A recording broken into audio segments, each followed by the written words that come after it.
আজকে আমরা ভারতবর্ষের সাক্ষরতা যে কর্মসূচিগুলো আছে সেই কর্মসূচির প্রসারের জন্য যেসব বাধার সম্মুখীন হতে হচ্ছে বা সেই সাক্ষরতা কর্মসূচিগুলো যে সমস্যার সম্মুখীন হচ্ছে সেই সমস্যাগুলো কেন আসছে সেই সমস্যাগুলো নিয়ে আমরা আলোচনা করব। পূর্বের ভিডিওতে আমরা আলোচনা করেছিলাম সাক্ষরতা কর্মসূচি কেন প্রয়োজন ভারতবর্ষে। তাহলে আজকে আলোচনা শুরু করছি ভারতবর্ষের সাক্ষরতা প্রসারের পথে বাধা বা সমস্যাগুলো আলোচনা করুন এই প্রশ্নটি নিয়ে।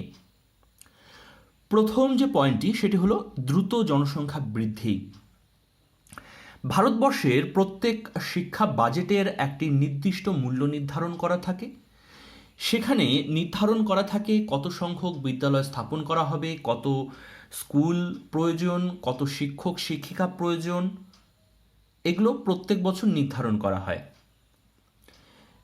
কিন্তু ভারতবর্ষে প্রতিনিয়ত দ্রুত গতিতে জনসংখ্যা বৃদ্ধি, এই যে প্ল্যানিংগুলো হচ্ছে সেই প্ল্যানিংগুলোকে ফেল করে দিচ্ছে। কারণ যে প্ল্যানিংয়ে এই সাক্ষরতা কর্মসূচিগুলো করা হচ্ছে বাস্তবে নেমে দেখা যাচ্ছে যে জনসংখ্যা দ্রুত বৃদ্ধির কারণে অধিকতর শিক্ষার্থীরা শিক্ষা গ্রহণ করতে ব্যর্থ হচ্ছে।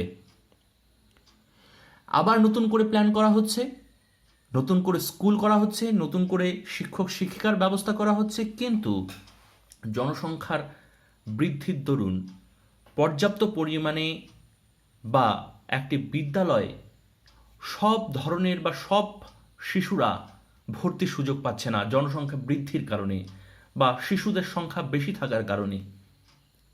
আমরা যেদিন ভারতবর্ষের জনসংখ্যা বৃদ্ধি নিয়ন্ত্রণ করতে পারবো সেই দিন শিক্ষার সঙ্গে সঙ্গে জনসংখ্যাও কিন্তু সমান তালে চলতে পারবে।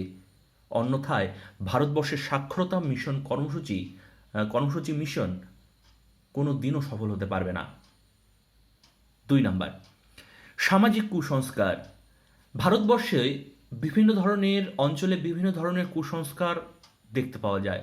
সেই কুসংস্কারের কারণে বিশেষ করে মেয়েদের তো শিক্ষা গ্রহণ করতে দেওয়াই হয় না, কিন্তু এখন সবাই যারা কুসংস্কারাচ্ছন্ন তাদের মধ্যে বেশিরভাগ সংখ্যক লোকরাই শিক্ষা গ্রহণ করতে ইচ্ছা প্রকাশ করে না, তারা দূরে থাকে শিক্ষা গ্রহণ থেকে। এই বিভিন্ন ধরনের কুসংস্কার আমাদের ভারতবর্ষের সর্বশিক্ষা মিশন বা সাক্ষরতা কর্মসূচিগুলোকে সফল হতে দিচ্ছে না। নেক্সট, দারিদ্রতা। ভারতবর্ষের দারিদ্র সংখ্যা প্রচুর, দারিদ্রতার সংখ্যা ব্যাপক, পরিমাণ ব্যাপক। আমাদের যেসব দরিদ্র ফ্যামিলির বাবা মায়েরা আছে, শিশুদের শিক্ষা গ্রহণে না পাঠিয়ে তারা তাদের সঙ্গে কাজে লাগানোর চেষ্টা করে, কারণ তারা ভাবে সেই শিশুটি যদি তাদের সঙ্গে একটু হাত লাগায় বা কাজ করে তাহলে কিছু অতিরিক্ত অর্থ যদি তারা পায় তাহলে তাদের সংসারটা আরও ভালো হবে।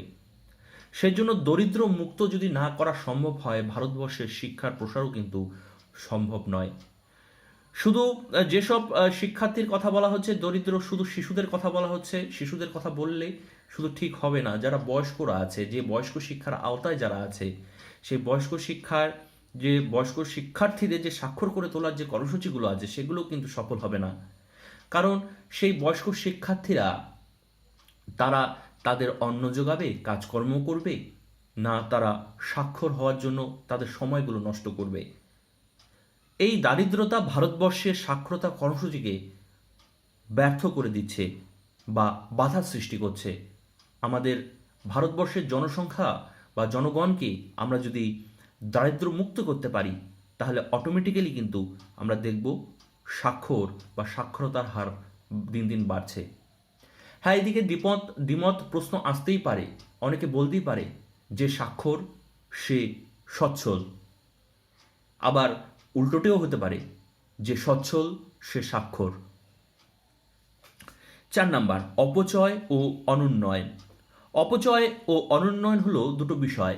একটি হলো একই ক্লাসে বা বিদ্যালয়ে শিশুরা যে ক্লাসে পাঠরত সেই ক্লাসে যদি তারা বারংবার অনুত্তীর্ণ হয় বা ফেল করে, একই ক্লাসে যদি তারা থেকে যায় এবং সঙ্গে শিক্ষার্থীরা তাদের নির্ধারিত যে শিক্ষার সময় সেটি সম্পূর্ণ না করে মাঝপথে যদি তারা শিক্ষা ছেড়ে দেয়, শিক্ষা গ্রহণ ছেড়ে দেয়, যেটাকে স্কুল ছুট বা ড্রপ আউট বলা হয়, সেটি যদি করে তাহলে কিন্তু তাদের শিক্ষাটা সম্পূর্ণ হলো না, সেটা অপচয় এবং অনুন্নয়ন।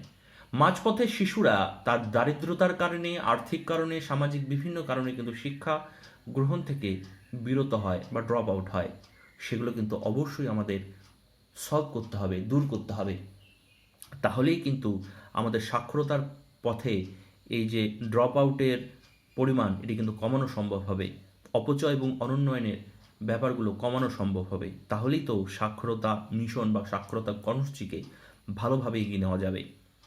5 নাম্বার, উপযুক্ত শিক্ষকের অভাব, শিক্ষক বা শিক্ষিকার অভাব।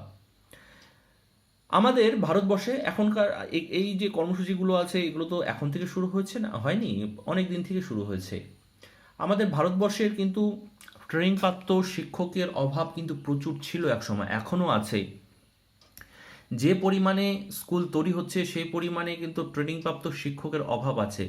আমাদের প্রাইমারি স্কুলে 1:30, যে গভর্নমেন্ট স্কুলগুলোতে 1:30 রেশিওতে শিক্ষার্থীদের পড়ানো হয়, কিন্তু প্রাইমারি স্কুলে আমরা যদি পাবলিক স্কুলগুলোতে দেখি কোথাও কোথাও 1:20, 1:22 এরকম রেশিওতে কিন্তু শিক্ষিত করতে মানে শিক্ষক, টিচার এবং স্টুডেন্টের রেশিও হচ্ছে এরকম পাবলিক স্কুলগুলোতে, কিন্তু গভর্নমেন্ট স্কুলে সেই রেশিওটা কিন্তু আরও অনেক বেশি। তা আমাদের যদি প্রাইমারি স্কুল বা শিক্ষাকে ভালো মতো বা সাক্ষরতা কর্মসূচিকে ভালো মতো এগিয়ে নিয়ে যেতে হয়, এই রেশিও কিন্তু দিন দিন কমাতে হবে। কারণ একজন টিচার বা শিক্ষক শিক্ষিকা তারা একটি ক্লাসে বসে তারা কিন্তু 10-12 জনের উপরে অধিক একবারে কিন্তু নজর দিতে পারবে না। সেখানে আমাদের ভারতবর্ষে অনেক আগে 1:40, এখনও কোথাও কোথাও 1:40 বা 40-এর উপরে আছে, সেগুলো কিন্তু কমিয়ে আনতে হবে। এবং শুধু কমিয়ে আনাই শুধু নয়, শিক্ষক নিয়োগই নয়, উপযুক্ত ট্রেনিংপ্রাপ্ত আদর্শ শিক্ষক নিয়োগ করতে হবে, যাতে এই ধরনের উপযুক্ত আদর্শ ট্রেনিংপ্রাপ্ত শিক্ষক তৈরি করা যায়, তার জন্য কিন্তু ব্যবস্থা নিতে হবে। 6 নাম্বার, কর্মসূচি সঠিক প্রয়োগের অভাব। এই যে কর্মসূচিগুলো বিভিন্নভাবে গ্রহণ করা হচ্ছে, টাকা বরাদ্দ করা হচ্ছে, তো কর্মসূচিগুলো অ্যাপ্লাই হচ্ছে না গ্রাউন্ড লেভেলে। আবার গ্রাউন্ড লেভেলে যখন যাচ্ছি, যে টাকাগুলো বরাদ্দ হচ্ছে সেই টাকাগুলো কম পড়ছে, যে অর্থ বরাদ্দ হচ্ছে সরকার থেকে বরাদ্দ কম হচ্ছে। এই ধরনের যে কর্মসূচিগুলো সেগুলোর কিন্তু সঠিক প্রয়োগ করা সম্ভব হচ্ছে না প্রত্যেকটি অঞ্চলে। অবশ্যই বিভিন্ন অঞ্চলে বিভিন্ন ধরনের এইসব কর্মীদের, যারা সাক্ষরতা কর্মসূচির সঙ্গে যুক্ত কর্মীদের বিভিন্নভাবে বাধা সৃষ্টি হয়, বাধা পেতে পারে। কারণ সবাই ভালো জিনিস চোখে দেখতে পারে না, তাদের যারা ভালো কাজ করে তাদের বাধা তৈরি করে। বিভিন্ন কারণে এই কর্মসূচি কিন্তু সঠিক প্রয়োগ করা সম্ভব হচ্ছে না গ্রাউন্ড লেভেলে। এটি কিন্তু দেখতে হবে এবং যাতে উন্নত মানের পরিকল্পনা মাফিক যাতে কাজগুলো করা যায় সেদিকে লক্ষ্য রাখতে হবে। 7 নম্বর, অর্থনৈতিক সমস্যা। একটু আগেই বলছিলাম যে যত পরিমাণে অর্থ বরাদ্দ করা প্রয়োজন তত পরিমাণে অর্থ বরাদ্দ করা হচ্ছে না। আবার যে পরিমাণে অর্থ বরাদ্দ করা হচ্ছে সেই পরিমাণ অর্থগুলো সঠিকভাবে প্রয়োগ হচ্ছে না, কাজে লাগানো হচ্ছে না। আর আমাদের ভারতবর্ষে তো প্রত্যেকটি সেক্টরে আমরা দেখি কমিশন প্রথা বর্তমান। যে পরিমাণে টাকাগুলো বরাদ্দ হয় সেই সম্পূর্ণ যদি টাকাগুলো গ্রাউন্ড লেভেলে কাজ হয় তাই কিন্তু অনেক, কিন্তু এই যে বিভিন্ন ধরনের কমিশন প্রথার কারণে, কমিশনের কারণে গ্রাউন্ড লেভেলে সেই টাকাটা আস্তে আস্তে কিন্তু আমরা দেখি অনেক কম টাকা পৌঁছায়। এই জিনিসগুলো কিন্তু হতেই দেওয়া যাবে না, সেজন্য উপযুক্ত নজরদারি কিন্তু খুবই প্রয়োজন। আর অর্থের সমস্যা অবশ্যই আছে, আমাদের ভারতবর্ষের আর্থিক অবস্থা ভালো নয়। ভালো যতটা হবে তার সঙ্গে সঙ্গে এই শিক্ষা বাজেটও কিন্তু আস্তে আস্তে দিন দিন বাড়বে। আমাদের চেষ্টা করতে হবে এই শিক্ষা খাতে আর্থিক বাজেট যাতে আরও বাড়ানো যায়। ভারতবর্ষে কিন্তু শিক্ষা খাতে কিন্তু বাজেট কিন্তু কম অন্যান্য দেশের তুলনায়, মানে উন্নত দেশের তুলনায়। 8 নাম্বার, প্রয়োজনীয় পাঠ্যক্রম ও পাঠ্যপুস্তকের অভাব।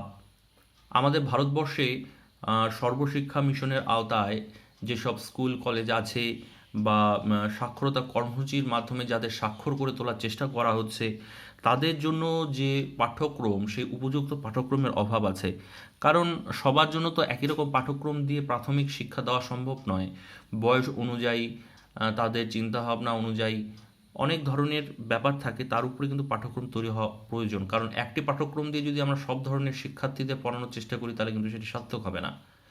সঙ্গে পাঠ্যক্রমের সঙ্গে সঙ্গে সেই পাঠ্যক্রমের জন্য, সেই পাঠ্যক্রমে আমরা কি পড়াবো তার জন্য যেসব পাঠ্যপুস্তকগুলো প্রয়োজন, সেগুলো কিন্তু পর্যাপ্ত পরিমাণে পাওয়া যাচ্ছে না আমাদের ভারতবর্ষে।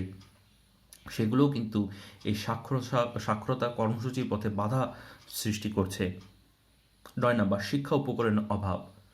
টিচিং লার্নিং ম্যাটেরিয়াল যেটাকে বলা হয়, LTM, লার্নিং টিচিং ম্যাটেরিয়ালস বা টিচিং লার্নিং ম্যাটেরিয়ালস, শিক্ষা উপকরণ, যার মাধ্যমে আমরা শিক্ষার্থীদের শিক্ষা দেব ভালোভাবে, উন্নতভাবে, সেগুলোর অভাব কিন্তু আমাদের ভারতবর্ষে আছে। এবং প্রত্যেকটি ভাষাতে কিন্তু সেই শিক্ষা উপকরণগুলোও পাওয়া যায় না। শিক্ষা উপকরণ হয়তো আছে প্রত্যেকটি ভাষায় বা মাতৃভাষায়, কিন্তু সেই শিক্ষা উপকরণগুলোর অভাব আমরা আজকেও দেখি। 10 নম্বর, শিশুশ্রম আইনের প্রয়োগের অভাব। আমরা প্রথমের দিকেই বলেছিলাম যে দারিদ্রতার কারণে শিক্ষার্থীর গার্জিয়ানরা শিশুকে বা শিক্ষার্থীকে তাদের কাজে নিযুক্ত করছে। সে যদি 14 বছরের নিচে হয়, তাহলে কিন্তু তারা শিশুশ্রম আইনে যে ক্রাইম, সেই ক্রাইমের মধ্যে পড়ে যাচ্ছে। কিন্তু তাদের সচেতনতার অভাবে বা তাদের অজ্ঞতার কারণে তারা কিন্তু এই আইন কিন্তু উল্লঙ্ঘন করছে। সেজন্য আমাদের প্রয়োজন সারা ভারতবর্ষ জুড়ে শিশুশ্রম আইন যাতে কঠোরভাবে প্রয়োগ করা যায়। অনেক অনেক বিষয়ে বা অনেক জায়গায় এটি প্রয়োগ করা সম্ভব হয় না। একটি মা বাবা যার আর্থিক অবস্থা খুবই খারাপ, তার পক্ষে সম্ভব হয় না যে তার শিশুকে স্কুলে পাঠানোর ইচ্ছা থাকলেও উপায় হয় না। সেদিকেও আমাদের নজর দিতে হবে, যাতে তাদের আর্থিক দিকটা আমরা ভেবে দেখি।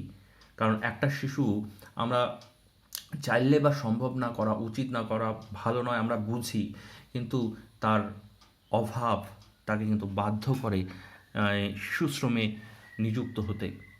আমাদের শিশুশ্রম শুধু আইনতভাবে প্রয়োগ করলেই হবে না, সেই শিশুটি কী কারণে শিশুশ্রম করতে বাধ্য হচ্ছে সেই দিকটাও আমাদের নজর দিয়ে দেখা উচিত, এবং প্রয়োজনে সেটা আমাদের সলভ করার জন্য সবাইকে এগিয়ে আসা উচিত। 11 নম্বর, সাক্ষরতা সম্পর্কে সচেতনতার অভাব। আমাদের ভারতবর্ষে বিশেষ করে সাক্ষরতার গ্রহণ করলে বা স্বাক্ষর হলে একটি ব্যক্তি তার কি উপকারে আসতে পারে, তার কি উন্নতি হতে পারে, সেটি কিন্তু সম্পর্কে সবাই সচেতন নয়। যদি সে সচেতন হতো, সে সাক্ষরতার মূল্য যদি বুঝতো, প্রয়োজন যদি বুঝতো, তাহলে কিন্তু অল্প বিস্তর হলেও সে তার প্রাইমারি শিক্ষাটা গ্রহণ করত। এখানে একটি কথা না বললেই নয়, অনেক ফ্যামিলির আর্থিক অবস্থা থাকার পরেও আমরা দেখি তাদের বাড়ির শিশুরা অনেকে শিক্ষা গ্রহণ করতে চায় না। সেক্ষেত্রেও কিন্তু একটি সমস্যা। আমাদের শিক্ষা ব্যবস্থাকে ঢেলে সাজাতে হবে। শিক্ষা ব্যবস্থার কিছু খামতি আছে, যে কারণে শিক্ষার্থীরা শিক্ষা গ্রহণ করতে চায় না, তারা জোর করে শিক্ষা গ্রহণ করে। সেজন্য আমাদের উচিত সব কিছু চিন্তাভাবনা করে দেখা, প্রয়োজনে সিলেবাস কারিকুলামকে আনন্দদায়ক তৈরি করা, বিনামূল্যে সব কিছুর ব্যবস্থার মাধ্যমে আমরা চেষ্টা করব সেই সব ধরনের সমস্যাগুলো দূর করার। আর সেই সমস্যাগুলো যদি আমরা দূর করি, ভবিষ্যতে ভারতবর্ষের যে সাক্ষরতার প্রসার উন্নতির শিখরে বা ভালোভাবে সারা ভারতবর্ষের ব্যক্তিদের শিক্ষার আঙ্গিনায় বা স্বাক্ষর করে তুলতে সক্ষম হবে। তাহলে এই ভিডিওর মাধ্যমে আমরা জানতে পারলাম যে সাক্ষরতার প্রসারের মূল বাধা বা সমস্যাগুলো কি। এছাড়াও বিভিন্ন ধরনের সমস্যা আছে, রাজনৈতিক ইচ্ছা অনিচ্ছা, আমাদের সামাজিক অনেক ব্যাপার আছে যেগুলোর কারণে এই সাক্ষরতা মিশন বা সাক্ষরতা কর্মসূচিগুলো ঠিকঠাকভাবে অ্যাপ্লিকেবল হতে পারছে না সর্বত্র। সেগুলো দূর করা সম্ভব, সময় লাগবে। তাহলে ভিডিওটি আজ এই অবধি। ভালো থাকবেন, সুস্থ থাকবেন, বিদায় নিচ্ছি। ধন্যবাদ।